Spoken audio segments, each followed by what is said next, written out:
Alright, everything should be good to go. So, let's get started. Switching over to live.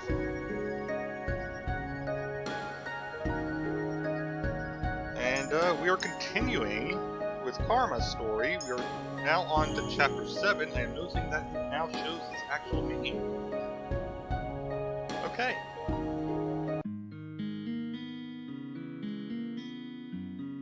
When I returned to the march inn later that night, my hands were scratched and I think I might have bruises on my arms. Claude was not joking when he said he would not go easy on me. But he did compliment me more than once. He said, "I've hit you quite a few times and you haven't uttered a single complaint." Impressive.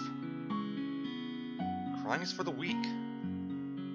Though everyone should be sleeping, I notice that the light is still on at the tavern. I see Horian and Garland up and at a table, speaking with each other and laughing. If Claude had come back with me, he would be happy to see this. You two are still up? They're not even surprised when they turn to face me. Good days like this are even better when stretched. I haven't been off duty in a long time. Did you both have a good time tonight? It was great. Garland knows these little places in town that I've never heard before. I noticed that Horian is more energetic than usual, her smile a little wider than normal. I wonder if she's drunk. I'm going to get another drink. Another drink? Garland leads in toward me, his voice hushed. We already bought a replacement bottle when we were out today. We would never take anything much without money. Right, is Horian drunk? Oh no, Princess, tipsy. It's like a buzz fades a lot quicker. Oh. Garland and I watch Horian as she refills her glass at the bar. But thank you, Princess. I would never have asked her out if Karma hadn't insisted on it. So, you told her? Garland looks at me with a pleased smile. I'll take that as a yes. She didn't really realize until much later. I would just ask her out for food and she thought that's all it was. Maybe Horian really did need to be told bluntly. What happened? I, told her? And? We talked and remembered old times. He sounds like an old man. And I held her hand. I noticed Garland flinch ever so slightly, but he is smiling. He looks pleased with himself. The night's not over yet, so... Okay, too much information, Garland. He trails off with a hopeful smile before he raises his eyebrows at me. What about you and Karma? What about us? I've asked him to train me. Train? Princess, you've asked him to teach you how to use a sword? What's this? Our princess is going to pick up a sword? Horian returns to the table, but I'm too tired to properly join the conversation. I should leave them to their conversation and head to bed. I need to get some rest if I want to start practicing at night. I excuse myself to head upstairs.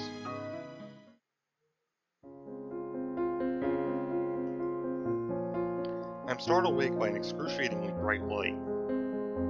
It is momentary, and when it is over, I am sitting in my bed, dazed and confused. My eyes burn. My hand flies to the pendant around my neck, where I see the second glass slipper with another piece. I had a feeling, convincing Garland to talk to Horian would be one.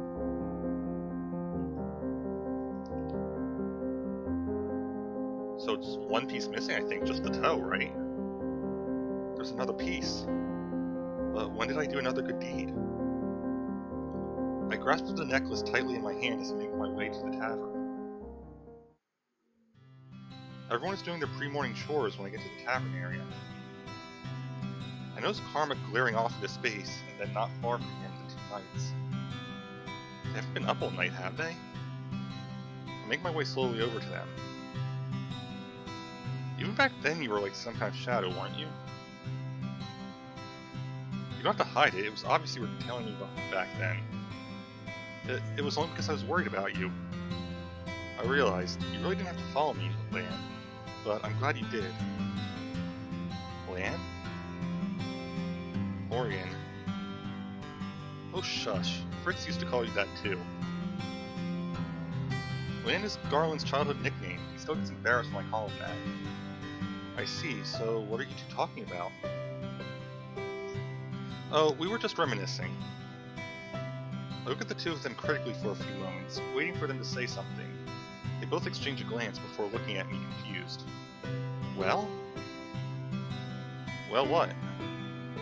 How did your date go last night? Garland makes a sound to turn beets red. Horian's eyebrows quirk, and then she laughs. Oh, that? It went well. So well, in fact, that you see that the two of us are still very much enjoying each other's company.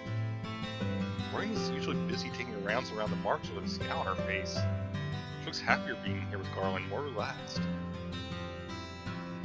You might even say that we're dating. Isn't it funny how red he gets, Princess? Yes, it is, actually. You were blushing just as much yesterday when I... One more word, Lan, and I swear I'll punch you. The two of them are both blushing now, and the scene is oddly comical. Who knew that the two great knights of the Order of Caldera could be so easily undone? Both of you are amusing to watch. The two of them stare at me, suddenly solemn-faced. I suddenly remember that one conversation the knights all had at the castle.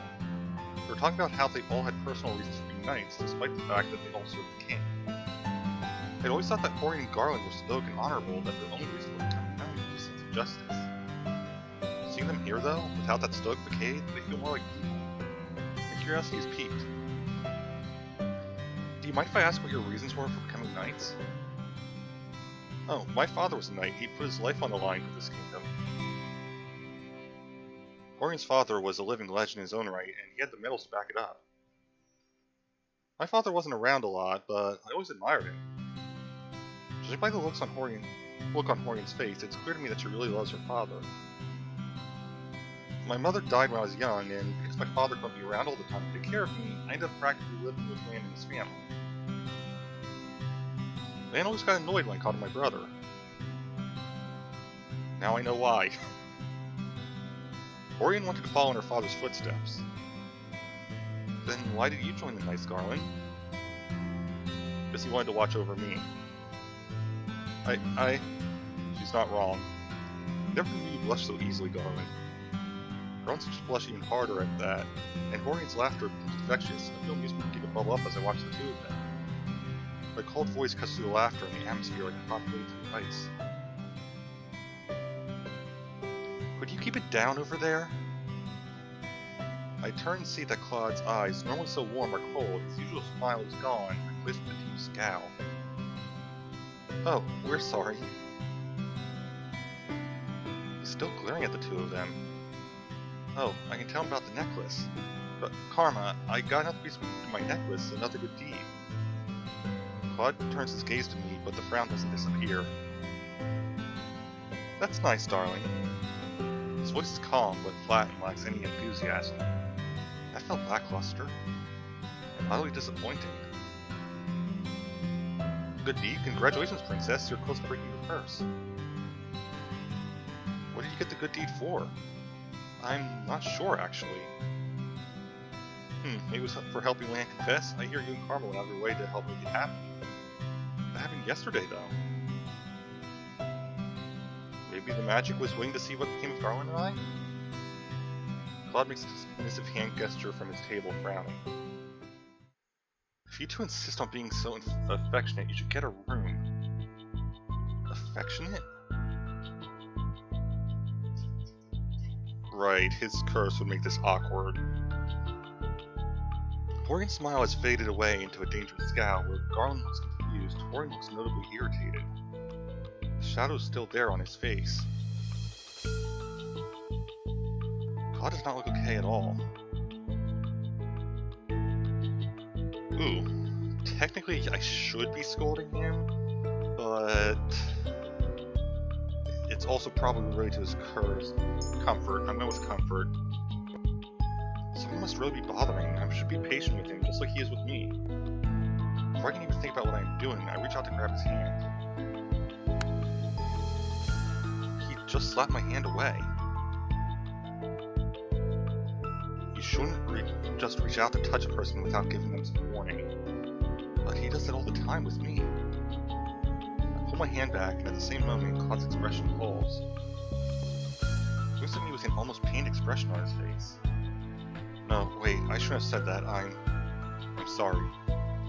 Silence descends for a few moments before Claude abruptly stands from his table. Excuse me. Claude turns briskly and heads upstairs, leaving me with the two knights. I wonder what's wrong with him. You think we've been running him too thin for his practice? I do not think it's you two. I get the feeling that Claude holds himself back from saying what he means sometimes. Sometimes he acts strange, distant. And recently he's getting more and more moody. Princess?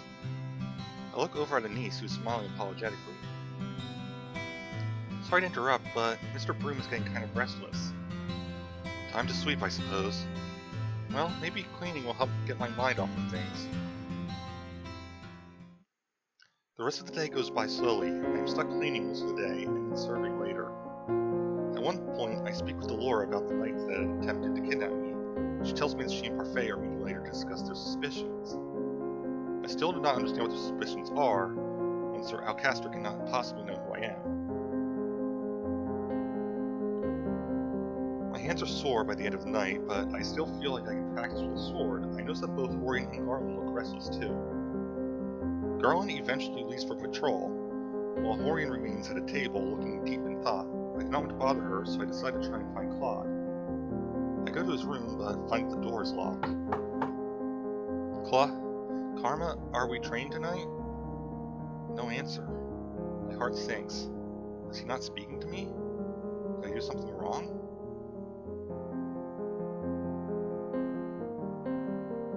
For days, Claude stayed in his room, only leaving when he had to be on patrol. A few times I saw Parfait go into his room, but she refused to talk about what is bothering him. It feels so useless. When Claude did appear in the tavern or out in the town, he still had that terrible grimace on his face. Look, I really don't want to talk right now. If you're so frustrated with me, why not just ignore me? No, I'm not going to train tonight. I'm not in the right state of mind. I don't want to talk about it. Just leave me alone. Please. I'm really beginning to worry about him.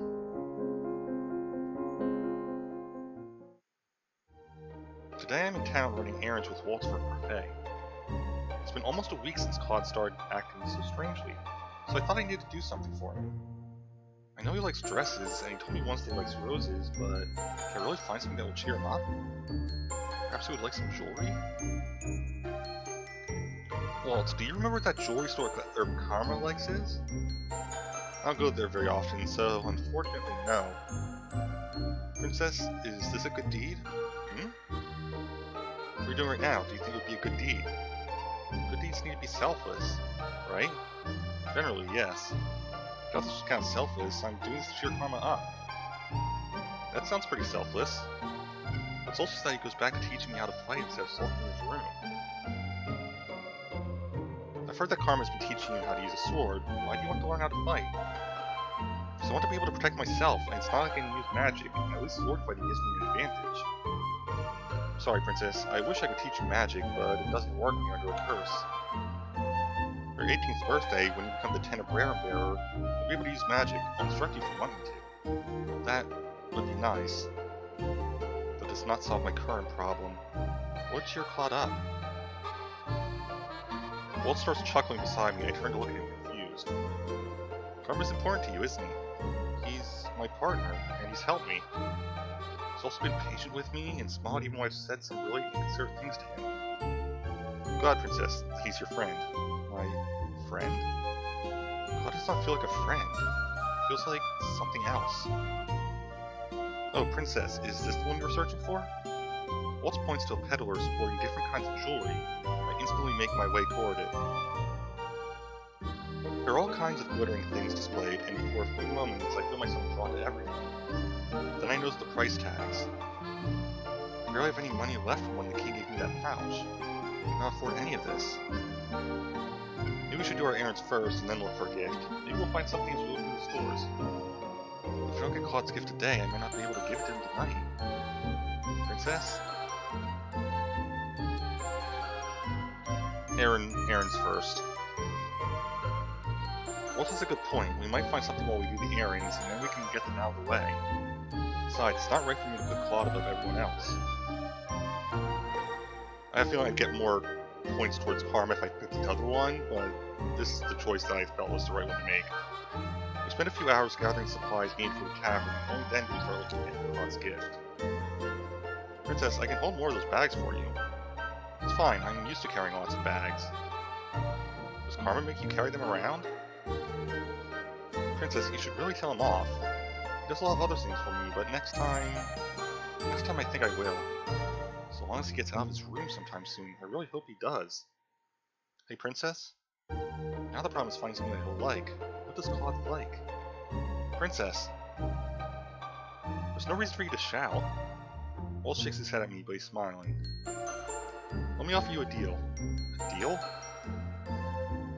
If you help me set up one of my puppet shows, I'll pay you. You earn money from your puppet shows? Get tips, so what do you say? I won't go easy on you, though. Yes, I'll help you. Why do you seem so surprised? I was just thinking that everyone's right. You've really changed, Princess. Maybe having Karma as a partner really was a good idea. Being partners with Claude may have changed me for the better, but I doubt I've done the same for him. I'm sure Karma would be very happy that you're buying him a gift. Gifts from admirers isn't the same thing as you getting him something. He receives gifts from admirers? For a few moments, I think about the woman who chased us in town a few weeks ago. I feel a little unpleasant stab in my heart. Small things. A man will treat me to a dessert every so often. I saw a lot of it when we did errands together. I always make Karma accept those gifts without killing the man. Killing the man is dramatic, but it sounds like Karma. I punched Rumple when he asked him to marry him, joke or not. Karma wears his disguise to be convincing, but then gets angry when people fall for it. He's still very much a child. You know how he is. He doesn't like being flirted with. Walt, do you know anything else about Karma's curse? His curse? He never really talks about it. Claude may be even more stubborn than me if he's not letting anyone help with his curse. Walt and I continue our search for a gift. Walt tells me that I can look for something a bit more expensive, and that he'll just put me to work on another day by helping with his puppets.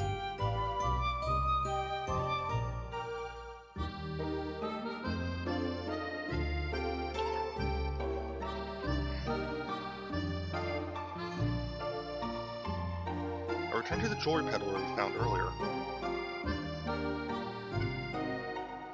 Hello, madam, sir. What can I help you with today? Do you have any sort of rose-shaped jewelry here? The man refers me to a box full of many different rose-shaped earrings. Then shows me necklaces, and I realize belatedly that it's as if I'm searching for something for Miss Karma, not Claude. My eyes scan the glass, nearly to feet, but a little rose catches my attention in the back of the display window. It has a chain connected to it, but it doesn't seem long enough to be a necklace. What's that one? That's our simple rose pendant, ma'am. It comes with a chain, but it can also be pinned on the chest. The man takes it out of the display case so I can look at it. Ooh, that is nice. This is fancy, but not completely flashy. I feel a little click as I press my finger to the pendant, and I realize they can also open. Oh yes, you can also put something small inside of it. This is perfect.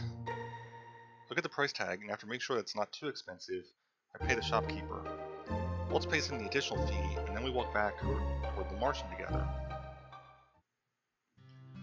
When we return to the Martian, I go to my room to tuck the lock into a drawer before I head to the tavern to finish the rest of my chores. Just as I expected, Claude is not downstairs today either. Orion and Garland have taken to training with each other, though they seem agitated that Claude is not helping them. At the end of the day, I hurried to my room where I wrote a few words on a piece of paper that I put into the locket. The normal rose would have withered, so I offer this one instead in heartfelt thanks. I hold the locket tightly in my hand and start towards Claude's room. Why is my heart beating so fast? I'm just giving him a gift. I pause at Claude's door, remembering the last time I entered his room. I'm sure it's okay if I just go in. I open up the door to Claude's room, which is thankfully not locked, and step inside. Claude is sitting motionless in front of his mirror, shoulders slumped as he stares at his reflection. He's shirtless, and there's that tattoo. It seems different. So I was right, it was his curse marker. Claude does not notice me at first. I notice that his hand goes over to the tattoo over his chest, and I hear him heave a heavy sigh. So the rose is a time marker. So yes, my theory on Beauty and the Beast was absolutely correct then. Slowly, I close the door behind me. It clicks, and that is when he suddenly turns to look at me. At first, it's just shock on his face, and then suddenly anger. Again, why did you do this, Lucette?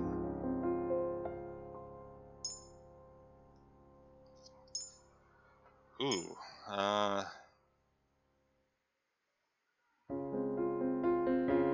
came to give you something that's the honest answer, so that's what I'll go with.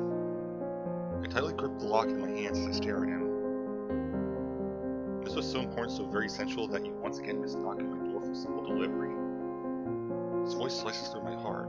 I wanted it to be a surprise. I'm on the mood for surprises, Princess. In no time at all, Claude is suddenly right in front of me, his hands outstretched on either side of me, pinning me to the wall against the door. His face is so close, his expression so fierce that I cannot even bring myself to think of a way out. The only thing I can do is stare at him levelly, without getting angry, without crying. I will not show any weakness. Why? Why aren't you struggling or screaming at me? That's what the Lucette that I know would do. You do not know me as much as you think you do. You know nothing about me. I already have a retort prepared when I stop, or else he's right. I barely know anything about him. No, I don't, but I'd like to. Why do you insist on poking your nose into others' business? We're partners. That's the only reason it has to be. I'm supposed to help you, so why do you keep secrets from me? Help me? His lips quirk, but his smile is sardonic. Claude, I want to help you. In the silence that descends between us, I find that I cannot help but look at Claude's tattoo, the thorns twirling around the rose. It's beautiful, but it also seems so lethal. When I glance at Claude again, he looks crestfallen, his eyes glittering like he might be on the verge of tears. Secrets are secrets for a reason, Princess. You should know that. If I could speak about them, I would, but I can't. Bursting into my room without any notice only makes it harder. Harder? For what? Princess, you can't imagine what this all feels like. What is he talking about? That woman I thought we were meant to be. She was so lovely, her smile as bright as the sun. Claude's eyes are far away. That's why, never again. Then you ruined everything. You said you cut me down like. I push my hands against Claude's chest, catching him off guard and forcing him to stumble back. Do not take any of this. If I've ruined everything, then I'll just leave. You have all of the time in the world to yourself then. The locket I bought for him burns in my hand, and I end up throwing it at his feet. Set, wait. I ignore him as I run from the room. I return to my room and lock my door. I feel too hollow inside for tears. It hurts to breathe when I think of Claude. I eventually manage to fall asleep, but only have snatches of restless dreams when my eyes finally close. Mother, are you and Father in true love, like the fairy tales? I thought I forbid you to speak of fairy tales. Have you been reading them? But no, Mother, I overheard someone in the palace talking about them today. I shall have to find that person to make sure they know what an appropriate topic of conversation in the palace is. But Mother, the true love in fairy tales sounds so nice. Think I can fall in true love with a prince? Dearest one, true love like that does not exist. But the love between a mother and her child is the truest kind. It cannot be replicated by anything else. All other kinds of love is an illusion. My love is all you will ever need. Do you understand me, my heart? Yes, Mother.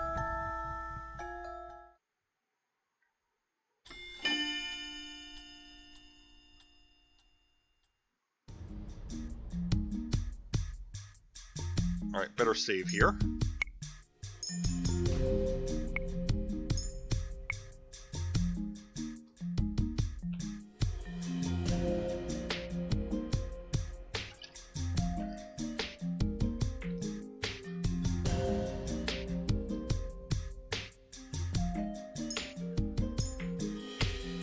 And there we go. Keep your stand straight, Princess. Tori gives me the warning, but too late on purpose. You can see the smile on her face as she effortlessly slides past my defenses and taps me on the shoulder with a wooden sword. I got you. Again. The last few days I've been practicing with Tori and Garland because Claude still hasn't come out of his room. The knights offered to train me, and right now they're teaching me about ways to hold a sword. This is slow, but Claude did tell me I wouldn't be able to master the sword so quickly. Claude. It made me so angry that one day that I could not even properly give him my gift. Yet I still feel sad that he's not here teaching me himself. Come on, Princess, focus. I jolt out of my reverie and nod at Horian. Okay. I ready myself for her next strike, and once again get tapped, this time on the hip. Garland takes over after Horian, and then we do rounds where I try to hit them with certain strikes. They're both good at teaching, but it's not feel the same as Claude's instruction. His lesson seems less like they were out of a book. Don't worry, Princess, it always starts out slow. Man was just as slow at training, but look at him now. Garland whips his head around in Horian's direction, his face turning deep red. Horian, that nickname... They're so much fun to tease, Lan. She beams at him and then laughs at his embarrassed face. Our practice goes on for a few more minutes before the knights tell me to wrap up for the night. I think I'm going to stay out here for a little bit. Princess, you know it's dangerous out here at night. If I don't return in 10 minutes, you can come back and check on me. Horian seems unconvinced, but she eventually nods. Fine, but keep your guard up, Princess. I watch the two knights as they head back. I see Garland put his arm around Horian's waist, pulling her closer. I turn away from the sight, ignoring the heavy feeling in my stomach.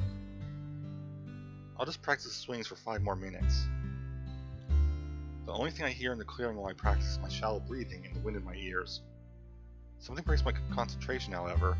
I see a glimmer of color in the forest, and I instantly stop, my hands growing tense on the wooden sword. What was that? I glance around at my surroundings, and then I freeze when I feel a hand on my shoulder. I can feel someone's breath on my neck. This all feels familiar. Is this Claude?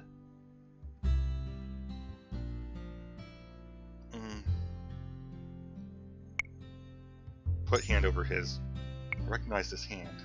Claude? I lift one hand from my sword to touch his hand. The breathing behind me hitches and then stops as the hand slides off of my shoulder. I turn to face him, raising my sword in readiness, but by the time I have turned around, Claude already has one hand on my wrist, the other on the edge of my sword. As much as I enjoy the feeling of your petite hands, Princess, I would say you just let your guard down. Claude. Claude removes his hands, allowing me to lower my sword. I'm sorry, Lucette. I feel my breath catch in my throat when Claude holds out the rose pendant that I got for him. I feel my cheeks flush.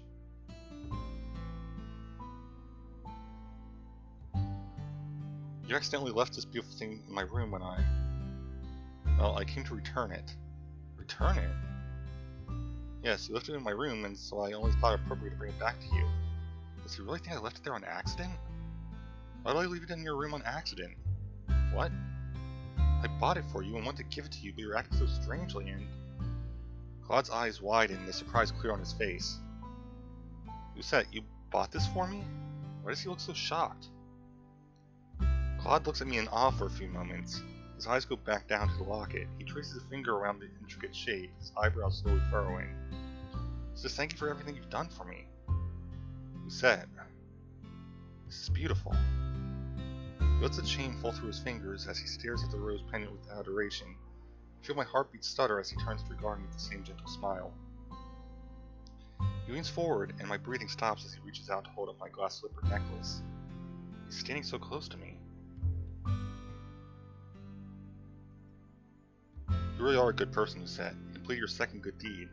I think some kind of congratulations is in order. Is there anything you want that I can give to you? I look up at him and notice that Claude's smile doesn't reach his eyes. He still looks so sad. I feel like there's so much that I want from Claude, but I do not want to ask for something that might make him sad. I want you to smile. Claude looks at me, his expression puzzled. He chuckles softly. But I am smiling. No, I want a real smile, one that isn't so sad. He saw right through me. We've been partners for long enough. How about this one? He smiles a little awkwardly, and the cork of his lips look more embarrassed than bright. Yeah, even I can tell that's not. I raise an eyebrow in confusion. No need for that look, darling. I really do appreciate your worry for me. Karma suddenly stops, eyes wide. Puts his hand on his chest and takes a step away from me, his fingers clutching the fabric of his shirt. The tattoo. Claude has a pained expression on his face, only making me more anxious.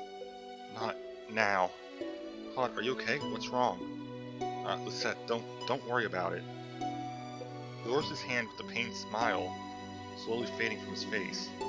He says little to reassure me. Was it my fault you were locked in your room for so long? You just looked so pained to be anywhere near me. No, most definitely not. I was feeling under the weather, and also bitter. Bitter? Why do you feel bitter? You still haven't figured this out? Well, I guess you weren't allowed to read the fairy tales, so... Well, it's not for you to worry about, darling. For now, we should head back. It's late, and you need rest. I just got back from patrol, so I'd like to rest as well. Is there anything else I can do for you? No, sweet Lucette, you've already done enough for me. He clutches the rose locket to his chest and sighs out with a gentle smile. This smile feels real to me. This is a beautiful gift, and I will treasure it always. Thank you, Lucette. Now, shall we head back? I nod at him, and we silently walk back to the march inn. When we make it back to the tavern, I feel tired, but also lighter than I have for weeks. Claude wishes me a good night before slowly walking off to his room, holding the rose locket I gave him tightly. Today I'm walking around town to do some errands with Claude. It has been quite a while since we've done this. Though we're here to run errands, there's also something else that drew me to town today. Yesterday, Waltz came back to the marching and posted an announcement the king was making today. Apparently that announcement had been posted for at least a week's time, but Waltz had only caught on to it after hearing about it from the crowds after one of his puppet shows. I'm not sure what this announcement entails, but I feel I need to see the king make it with my own eyes. I can see more people smiling about than milling about than usual, which means most of them must be waiting for the king to speak. I have a bad feeling about this. It's not strange for the king to make announcements, but this feels so sudden. With everything else that's happened to me, I feel on edge. Wow, Lucette, you made these bags sound a lot lighter than they'd actually be. Stop complaining, Miss Karma. You get a valuable experience out carrying bags. Seeing Claude complain is amusing, especially since I know he can handle the load. I feel like a servant. What does that make me when you made me carry all those bags before? An assistant? I rolled my eyes at him. We're both working at the marching, you know. Then the thought strikes me. What do you even do at the marching? Claude looks surprised at my question, but then he smiles at me. I will be back in a moment.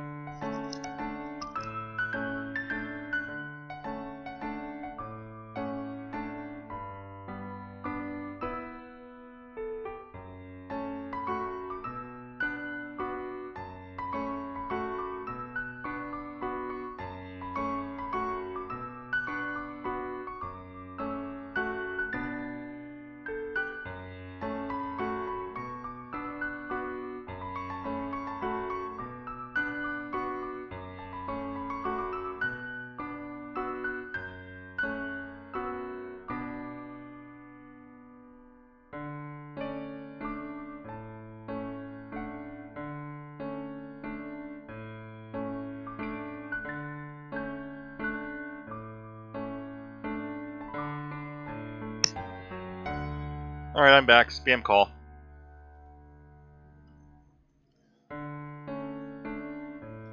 Claude looks surprised at my question, but then he quickly smiles at me. I train the knights, of course. I also attract customers with my beautiful reputation. I start laughing and Claude's face flushes. Darling, I get the feeling you're laughing at me. I wonder... We finish up the rest of our errands and then sit down in the town plaza to rest. Claude leaves briefly and then returns with a slice of cake for both of us to share as a snack. I have a lot of things I want to ask him, and it now feels like the right time to do so. May I ask you a question? Of course, darling, anything. Do you enjoy dressing like a woman? I don't mind it, really. I appreciate the beauty in anything. The girls get to wear quite an assortment of lovely dresses and makeup. It's quite beautiful. I feel more comfortable in my own clothes, but I don't mind dresses. I guess you've had to wear a dress for so long you get used to it. I have another question. And what would that be? I was in your room the other day. You spoke about a woman. Were you talking about the witch who cursed you? Oh no, the woman I was talking about? He suddenly goes silent and lowers his head. His expression fades into something more melancholy, and I feel my heart lurch. Maybe I shouldn't have brought this up. To my surprise, Claude continues talking. Shortly after I came to Angel, there was a woman that I met whose smile was as radiant as sunshine. She was beautiful, and when she laughed, everything felt right about the world. Hearing him talk about her makes me uncomfortable. Am I jealous? Claude watches me quietly as if he's measuring my expression. Eventually he goes back to speaking. I knew her for many months. Time passed, I thought we were truly in love, and then I... goes silent for a few moments, his eyes distant, his expression pained. Well, some things happened, and I realized that she only loved me because of my curse. She was drawn to me just as any other woman is. She seemed so genuine in comparison to the other woman, but in the end... Claude trails off and lets out an exasperated sigh. You were truly in love with her? I was. I've dated many women, but I've never fallen in love with someone who has honestly loved me back. So the last person you loved was that one woman? Claude looks at me for a few moments. She does not speak. Lucette, do you mind if I ask you a question? No, I don't mind. Have you ever loved anyone? My mother, of course. I was referring to a romantic kind of love. Romantic kind of love? What does that kind of love feel like? Allow me to enlighten you. He smiles at me and is surprisingly genuine. It can feel simultaneously like floating and sinking. Your heart stutters and you worry about small things. About offending this other person in some way. You wonder if they'll like what you're wearing, or if they would prefer a sandwich to a casserole when you treat them for dinner. You begin to find beauty in all of the things they do. Their presence makes you feel complete in a way you never thought of before. You try to imagine life without that person and find that you cannot. To even consider such a thing is painful, so much so that it feels like it might break your heart. Claude continues talking, but my mind is already whirling. Though he phrases things in a way that still feels unnecessarily dramatic, I feel a tinge of familiarity. The things he's describing, those are the things I feel when I'm with him. Before I can say anything, we hear the sound of hooves and the both of us turn, and see a procession of knights along with the king on his horse. He normally rides into town like this, but today he's not smiling. There are way too many knights riding with him. Is that Sir Alcaster? But let us go find a place to stand watch. As you wish. Claude walks with me into the crowd gathering around the king, and we find a spot to spectate at the very edge, close to the alleyways. My beloved citizens of Angel, I have come before you today to make an important announcement. Ever since I was given this crown, I have sworn to live my life with the people and to rule in all fairness, and our kingdom would enjoy great peace. The crowd breaks into applause. I stare at the king, an uneasy feeling in my stomach, but I notice that there is sadness in his eyes that he smiled. Then I notice Sir Alcaster appears behind me, smile. I do not like where this is going. The king's speech goes on for long minutes after that, with him detailing the commitments he made, the goals he set, and finally his love for the people. The audience around us claps and cheers, but Claude and I are silent. Something's not right. I nod in response. To this day, I keep this promise. I would never break this oath, for it is the foundation on which I rule. The audience claps again, but I am silent, watching the king intently. Unfortunately, the unwelcome news that I bring to you today gives me reason to hand this foundation over to someone else. I have fallen terminally ill. The king's proclamation is met with shocked and angry chattering from the audience. Okay, I see Sir Alcaster's plan. I cannot hear anything that's being said over the cacophony of voices, but I know that the audience is dissenting. I stiffen as I stare at the king. He's lying. I can tell by the firm set of his jaw, the way his eyes flicker across the crowd faster than not to. The king has lied to me so many times before that I can recognize when he doesn't. I know that this unfortunate news must come as a shock, but this is an illness for which there is no current cure. As for the question of my successor, he trails off for a few moments, and I think I see something in his eyes that hints at urgency, but I'm not sure why. Crown Princess Emmeline is unmarried and still too young to rule on her own. Yep, that Sir Alcaster's plan? I feel a pang of irritation and confusion. Another lie. Emmeline could rule just fine with the help of Sir Mithros and the others. After much thought, I have come to the conclusion that our kingdom, which still continues to face danger from the witches, is best put in the capable hands of the commander of the Order of Caldera, Sir Alcaster. What? I cannot hide my shock. The rest of the audience reacts similarly, their sudden outburst a testament to their confusion. While I will be providing support and assistance from the sidelines, I cannot, in all good grace, continue to wear this crown, when I know I cannot serve my people as they deserve. Simply put, I believe that the witches have gained more power in the recent months, and that Sir Alcaster is best suited to deal with these conflicts. The fairy tale curse runs more rampant these days, and there have been more reports of incidents involving magic. The murmuring continues, except now the townsfolk sound panicked. This cannot be true. I did not miss the reluctance in the king's next words. Sir Alcaster has also suggested a number of remedies to our laws, especially concerning our security and work hours. I believe that Sir Alcaster can better rule this country in these turbulent times. Please show him all the love and loyalty you have shown me. That bastard. Claude has a foul expression on his face, and his words feel heavy, even in a low whisper. I know the king. He takes every duty upon himself, and he would never hand his crown to someone else. Once Sir Alcaster comes to stay on the podium, he silences them with a glare. Citizens of Angel, I swear to you that I will serve you as well as Gennaro has. That being said, I also believe some changes will need to be made. Sir Alcaster continues to speak. He mentions things like curfews for safety, extended work hours, and additional taxes to go toward the knights. I'm slowly beginning to block out the drone of his voice. What's going on? Sir, no, Alcaster must have done something to force the king into this charade. The king stands behind Alcaster with his hands clasped, his eyes alert. But there is a helplessness to them that I have never seen before. It isn't long before the crowd's unsettled murmuring becomes agitated whispering. I'm stunned when Claude cups his hands to his mouth and starts shouting. There's only one king! King Gennaro! I think I peaked my mic, I'm sorry about that. Claude grips my hand and starts leading me around the outskirts so that people cannot spot him as he continues to shout. The crowd begins to chant along with Claude, and then they draw near to the stage where my father and Alcaster are standing. There's only one king, King Gennaro! There's only one king, King Gennaro! Let's go, Lucette. The crowd is right next to the platform now, and the chant carries on. Claude pulls me behind him, but my mind is on my father and on his desperate eyes. Hours later, the marching tavern is chaotic. People are talking over each other, trying to relay the scenes they saw in town today. Every visitor here is talking about what they witnessed. I've been in a corner of the room this entire time, trying to understand everyone but failing.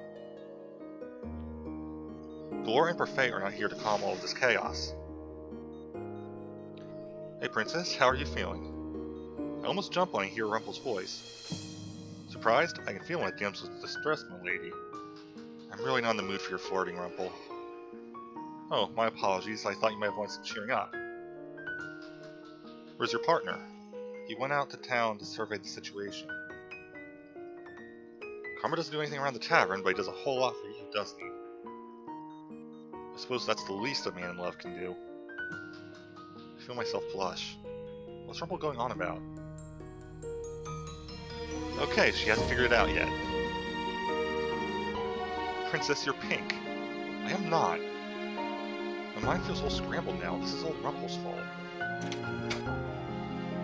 Thankfully, before Rumpel can continue talking, the door opens and Galore walks inside to call all the marching orders into the reception room.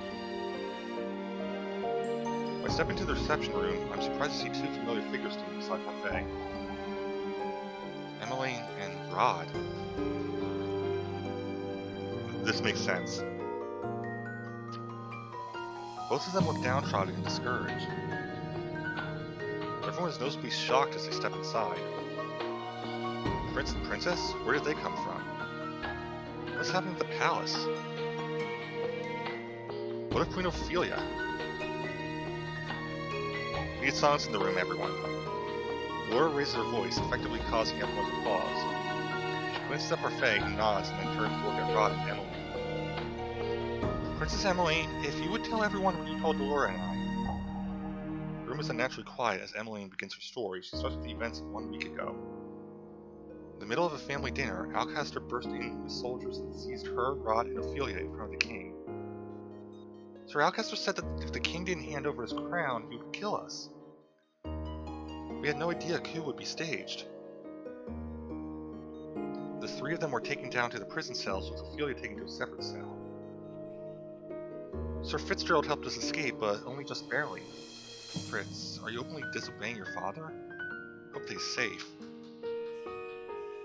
Alcaster wanted to kill the king. I'm sure that he still will. But he has no reason to. The king has already handed over his crown. I speak before even realizing. Everyone stares at me, including Rod and Emily. Alcaster's a foul man. I only think he usurped the throne now without violence because he wants less resistance from the people. He never spoke up to my father before. Did you just say father? It's a long story, Em. Emily looks between Rod and I, her expression confused. You know each other? Right, she's not cursed. We do. Emily looks like she wants to say something, but she remains silent. Her mother is still inside the palace. We need to save her somehow, and Sir Fitzgerald. What happened to Fritz? We don't know. He helped us escape, but we were spotted at the last minute. He told us to run ahead and leave him behind. We didn't see him again after that, and we couldn't just wait, so Rod brought me here. Right now, we need to piece together the situation as quickly as we can, and then we need to figure out a way to save the king. I knew Alcaster was up to something, but I never thought it would escalate to this. Orion, what do you know about this? The girl and I wanted to strip of our titles because we disobeyed Alcaster's orders. It was because we overheard Alcaster plotting something and tried to tell the king his plot. We gave him a warning, but the king did not believe us, not with Alcaster and Mithras whispering in his ears. The king didn't think Alcaster was possible such betrayal. He thought we were trying to turn him against Alcaster for our own gain.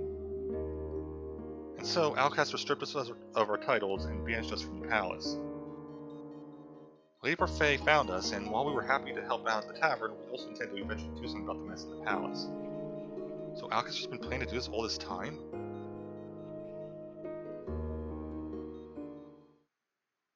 When we part for the night, Parfait and Delora take Rod and Emily into a room that they can share.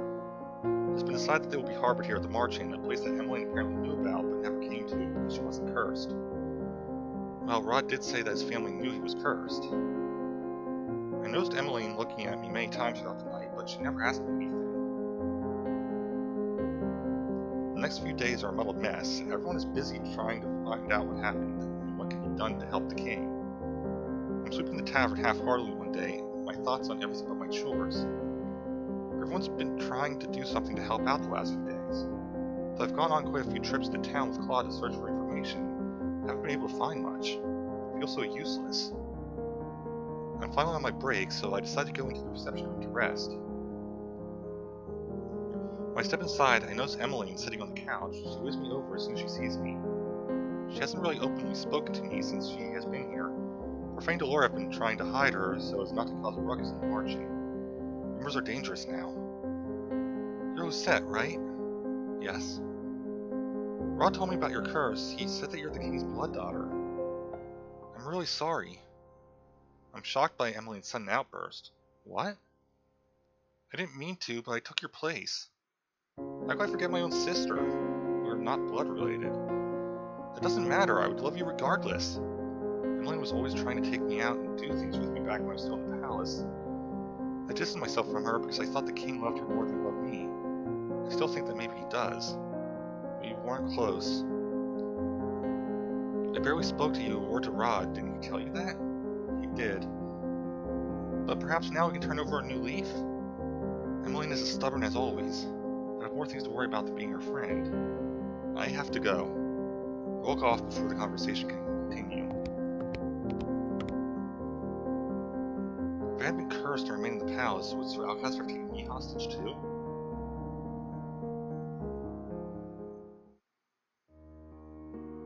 The hours tick by, and as the tavern is emptied for the day, Delora calls everyone together to explain what she and Parfait have pieced together about the situation.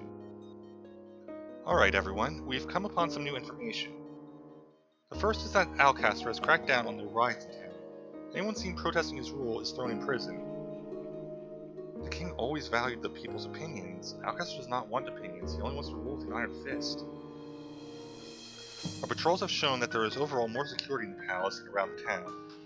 They have been charged with keeping people quiet in whatever ways they possibly can, which means deaths. As we heard from the prince and princess, things are most turbulent in the palace. The king is still alive, but it's unlikely he will stay that way for very long.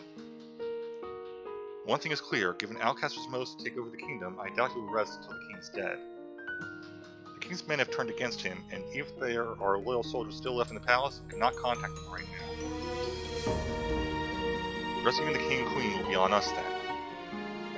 We just so happen to have people in this tavern that have a shot at rescuing them. Prince Rod has the key to a secret passage we can use to break into the palace. Secret passageway? But only the king and the commander of the knights have the key to that passage. So how did they get a copy? Who's going to join us on this mission? Gordon and Garland both volunteer immediately, followed shortly by Claude and Wallace. I'll go too. The room goes quiet as I step forward and volunteer. Princess, we can't just allow you to put yourself in danger. Look at Claude, who's staring at me shocked. I took up the sword so I could protect those I care about. Princess, you don't have nearly enough practice. But I can help, I still have time to learn. I agree with Parfait, Princess. The palace is the place for you to try out your newfound sword skills. You may as well chain me up, because I refuse to stay here while you all go save the king. Princess... Well, she has been practicing with the rest of us. Don't encourage her, Horian. But it's not like any of us can stop her anyway. You're right, the princess is quite... stubborn. Claude agrees with Horian, but I can tell that he does not like the idea of me going along with them. If only we had the time to get reinforcements from Karma's country. Karma's country? Brigantia. How is it possible that Brigantian citizen can simply ask for reinforcements? You're not very smart, are you, Rumpel? Karma is the crown prince of Brigantia. There was some shuffling in the room as everyone turns to gawk at Claude. Rumpel, Anise, Rod, and Emmeline all look shocked by this revelation. You're the Lost Prince? Lost Prince? Sounds like such a tragedy, doesn't it? Anise suddenly looks distressed as she feels with her thumbs. All this time I never knew. I'm so sorry, Your Highness. There's no need for formalities, Anise. But... I am the Lost Prince after all. I keep my lineage a secret because right now I'm just a lone commoner. But you're the prince, can't you still ask for reinforcements? If I did ask for reinforcements, I'm pretty sure they would never come. Besides, I can't go back to my kingdom yet. I cannot go back, I was still cursed. The conversation continues in a more solemn tone. Eventually we start speaking of our plan to enter the palace. When the details are finalized, I repeat everything myself to make certain that I know what is meant to happen. Walt will lead us to the palace then, and Horian and Garland will follow right behind him, watching for the most immediate enemies. Leave it to us. We'll deal with any resistance before it touches you, Princess. And Karma will be watching from the back, along with Delora. A witch and a prince for backup. Delora smiles wryly, Claude rolls his shoulders. I like to think of us as more of the closing act. If all goes according to plan, we will have no need for us before closing act. A small task force, which is better, the smaller the better. The last thing we want is to be noticed. We decide to meet again over the course of the next week to finalize our plan and carefully survey the situation in town before parting. Claude is taking to training me, Horian, and Garland at the same time.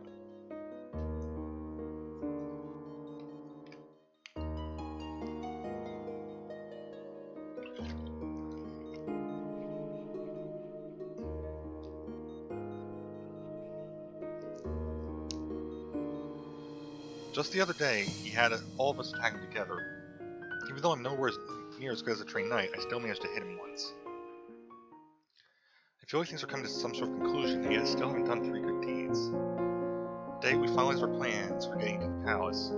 We've mapped out where the king and Ophelia must be in the prisons, where the guards might be positioned, and how we plan on sneaking in. I sit down on my bed, and I'm about to lay down when I hear something. Hello, love. Maya Red, were you thinking about me? I noticed that he has one hand on his chest tonight, but then he has been doing that more often lately. I noticed it during practices and sometimes when I catch his eyes. Is he sick? Darling? I shake myself at the sound of Claude's voice.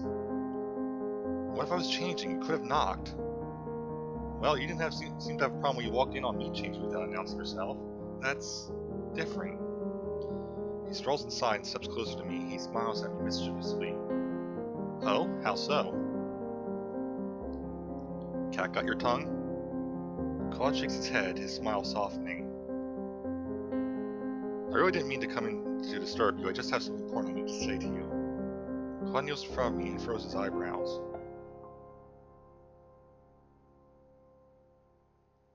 I want you to insist you reconsider going to the palace with us. As Profandora has said many times, it will be dangerous. Nothing you say is going to change my mind. I want to do what I can to help everyone. Yes, and that terrifies me. Terrifies you? Your stubbornness leads to you putting your neck out there for someone. I never forgive myself for your injuries. If you want to help me, stay here where you'll be safe. I'm not some damsel that needs to be protected. Rosette, all I want is for you to stay safe so that when we save your father, you can face him with a smile. I won't be able to face my father unless I'm one of the people to save him. Stubborn as always. I sigh, irritation welling up in my stomach at the look on Claude's face.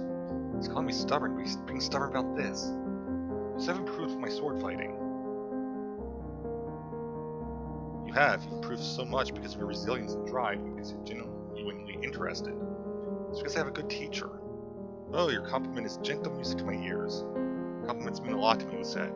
My eyes fixate on his soft smile and at the gentle crinkles at his eyes. Our eyes lock, and for a few moments I am aware of a slight energy between us. I glance away hurriedly, not entirely sure of what would happen if I kept staring at him. My heart beats unsteadily in my chest. Earlier today, I comforted your sister when she started crying about the things that had happened in the palace. Emily? Why would he comfort her? I saw her crying downstairs in the reception room earlier today without anyone there. She is a rather sweet girl. I keep thinking the two of you are completely different. You're both strong-willed and stubborn. She wears her emotions on her sleeve while you keep it all inside of you. I'm not hiding anything if that's what you're implying. Mother always told me crying was weak. Claude stands up and leans forward. Before I know it, I'm in his arms. Set, I'm always here for you. I feel flustered and my mind feels foggy. I can barely comprehend what's in my mind or in my heart.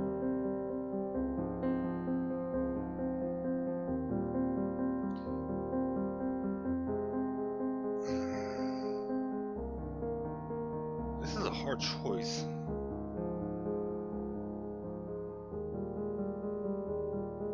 I went with I'm sorry. For what? For my stubbornness. Claude pulls away from me slightly and raises an eyebrow. He chuckles. Oh, but your stubbornness is one of the main things I like about you. My heart thumps loudly. Like? Oh, I meant...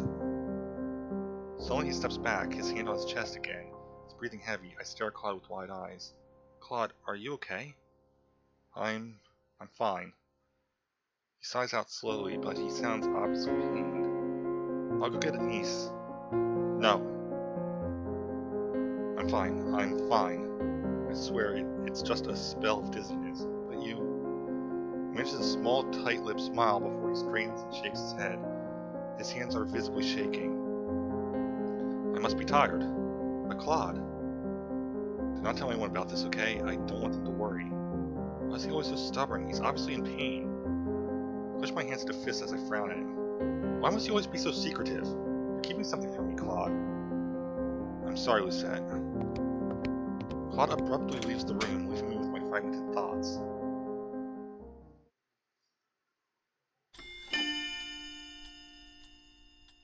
Alright, I have a feeling we are getting close to the end game here. So I'm going to save and call it a night. So thank you guys for watching. I'll see you guys next time. Have a great time. Bye guys.